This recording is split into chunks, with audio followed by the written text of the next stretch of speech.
मराठवाड़ा सूरत जिला बिल प्रदेश की धरती पे आज सामाजिक चिंतन शिविर आदिवासी समुदाय के समस्त गणवीर इस चिंतन शिविर में पधारे हुए सूरत जिला आसपास के समस्त जिलों से पहुंचे हुए समाज के लिए चिंता करने वाले,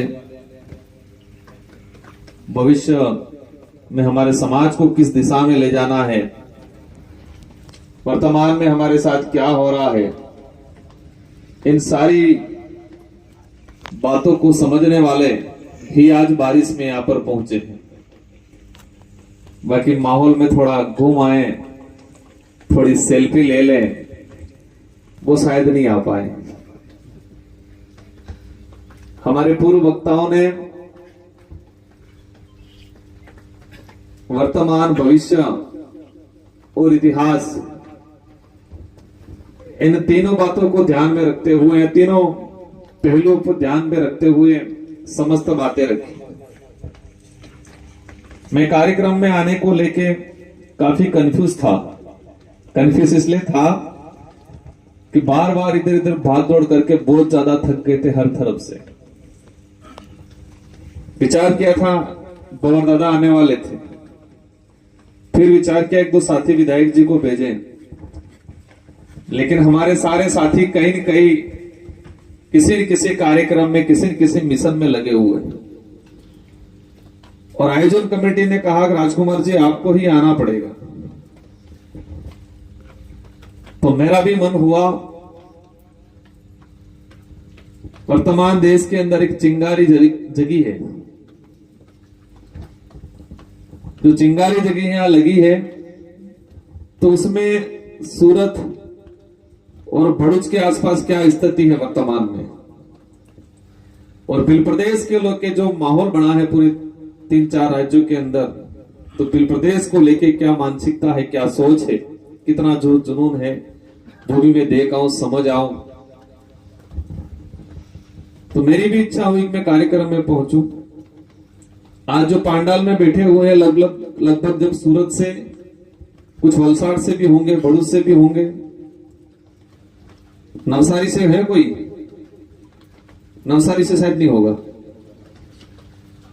तापी से है, और लगभग सभी कहे कि अनुभवी हैं, समझदार हैं, किसी न किसी संगठन में काम कर रहे हैं या किया हुआ है। मैं हर वक्त सोचता हूं कि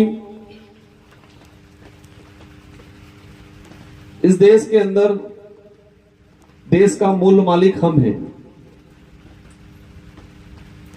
मूल बीज हम हैं, और सबसे ज्यादा वर्तमान में परेशान कौन है?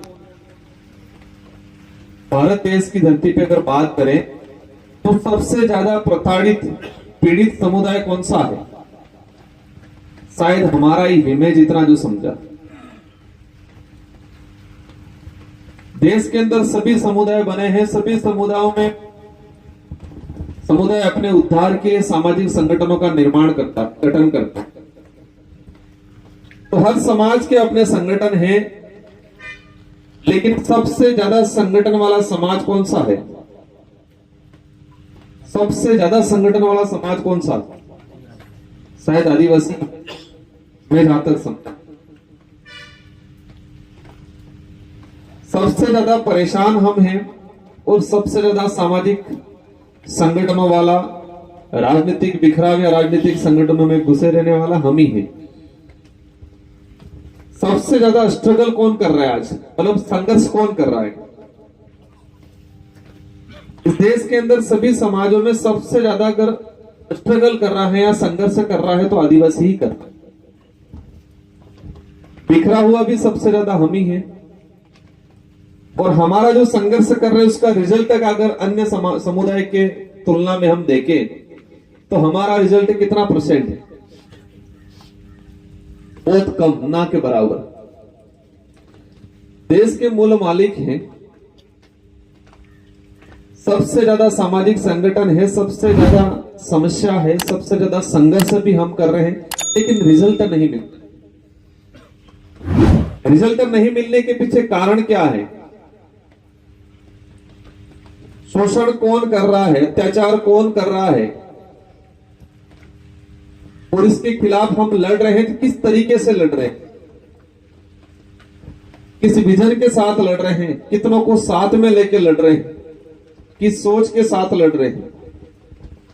ये सारी बातें अपने रिजल्ट पे, मतलब रिजल्ट का कहे कि वो तय करेगी कि हम किस सोच के साथ, किस तरीके से, कितनों को साथ में लेके लड़ रहे हैं। ये सारी बातें हमारा जो रिजल्ट है, जो संघर्ष कर रहे हैं जिन मुद्दों को लेके, भले कहीं विस्थापन का हो, कहीं एट्रोसिटी का हो, आरक्षण का हो, इतिहास का हो, संस्कृति का हो, रिजल्ट नहीं मिल रहा है। कोई रिजल्ट नहीं मिलने के पीछे एक ही कारण है, या जिम्मेदार है हम स्वयं, हमारा समाज स्वयं। आज हमारे पे जो अत्याचार हो रहा है उसकी जिम्मेदार हम स्वयं हैं, और जब तक ये बात स्वीकार नहीं करेंगे तो समाधान नहीं होगा। मंच पे खड़ा होकर दूसरों को गालियां देना बहुत अच्छा लगता है, लगता है नहीं लगता है, लेकिन खुद के लिए कुछ कहना अटपटा लगता है नहीं लगता है, हिम्मत नहीं करता है, भले हम कितना भी गलत होंगे। मैं कई बार कहता हूं कि शोषण करने वाले से ज्यादा गुनहगार तो शोषण सहने वाला है। शोषण करने वालों को अवसर मिला है, अवसर हमने दिया है, और इसलिए वो शोषण करेगा। हमारा रिजर्वेशन को लेकर अगर छेड़छाड़ी हो रही है, रिजर्वेशन नहीं मिल रहा है या नहीं दे रहे हैं, उन सरकारों को पता है कि लोग चुनाव आते ही छोटे मोटे धर्म के आधार पे, छोटी मोटी योजना के आधार पे, छोटे मोटे लोक लालच में, और चुनाव के दौरान जो सवर्णों हवर्णों कहीं एक दो दिन पहले जो मिल जाता है, खान पान का जो मिल जाता है, उस आधार पे लोग वोट देंगे। ये सत्ता में बैठे हुए वो लोग को पता है कि लोग किस लेवल की सोच रखते हैं। तो ये हमें स्वीकार करना पड़ेगा कि हमारे पे जो अत्याचार हो रहा है, या हमारे पे जो शोषण हो रहा है, या हमें रिजर्वेशन नहीं मिल रहा है, या हमारे इतिहास के साथ छेड़छाड़ी हो रही है, तो उसके जिम्मेदार अधिकतम हम स्वयं हैं। और इसलिए है कि हम एकजुट नहीं है, हम बिखरे ज्यादा है, धर्म में बिखरे हैं, राजनीतिक पार्टियों में बिखरे हैं, संस्कृति में फिर बिखरने लग गए, बोली भाषा में बिखरने लग गए, बॉर्डरों में तो पहले से ही बिखरे हुए हैं, और अनेक छोटे मोटे मुद्दों पे फिर बिखर जाते हैं।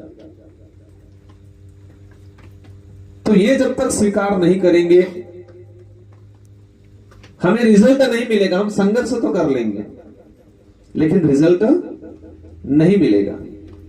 हम करके चले जाएंगे, आने वाली पीढ़ी फिर करती करेगी, लेकिन जो चाहते हैं अपन समाधान, जो रिजल्ट चाहते हैं, वो रिजल्ट नहीं मिलेगा।